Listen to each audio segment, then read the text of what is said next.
सालों पहले नर्मदा नदी के ठीक पास कंचनबटी नाम का एक नगर बसा हुआ था। वहां राजा मलयकेतु का शासन था। कंचनबटी नगर के पास में ही एक रेतीली बालूहटा नामक जगह थी, जिसके पास में एक बड़ा सा पेड़ था। उस पेड़ में एक चील रहती थी और नीचे एक गीदड़। दोनों में गहरी दोस्ती थी। एक दिन दोनों ने सोचा कि सारी महिलाएं जितिया व्रत करती हैं, तो क्यों ना हम भी कर लें। इसी सोच के साथ दोनों ने ठान ली कि अब वो भी इस व्रत को करेगी। उन्होंने श्री जियुतवाहन भगवान को मन ही मन नमस्कार करते हुए कहा, हम आपकी पूजा और व्रत पूरी विधि के साथ करेंगे। जैसे ही व्रत का दिन आया, तो पास के ही एक धनवान व्यापारी की मौत हो गई।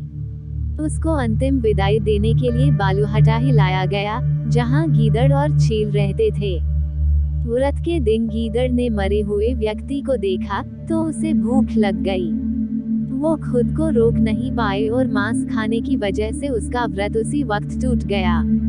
उस व्यापारी के शव को चील ने भी देखा था, लेकिन उसने व्रत के कारण उसे नहीं खाया। उसके बाद चील और गीदड़ दोनों अगले जन्म में कंचनबटी के भास्कर नामक ब्राह्मण के घर में बेटी के रूप में पैदा हुए।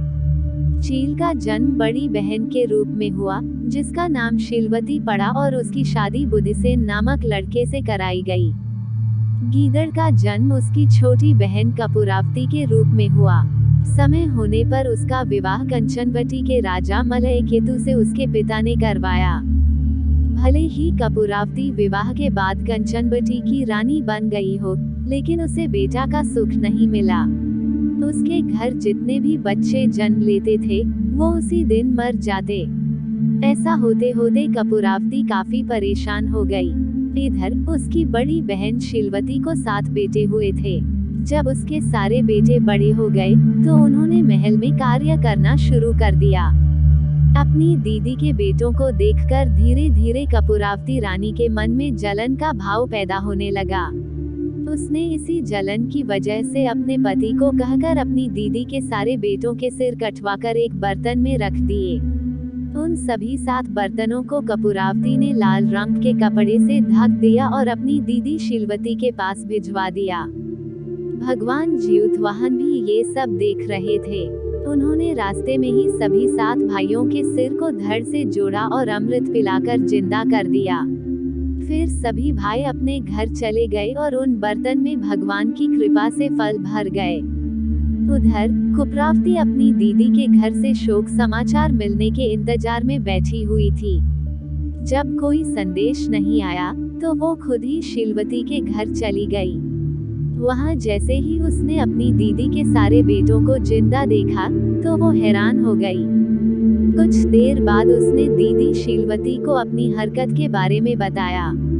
उसने कहा कि किस तरह से उसने बर्तनों में उसके बेटों के सिर काटकर डाल दिए थे और जोर जोर से रोने लगी। तभी शीलवती को अपने पिछले जन्म के बारे में याद आ गया।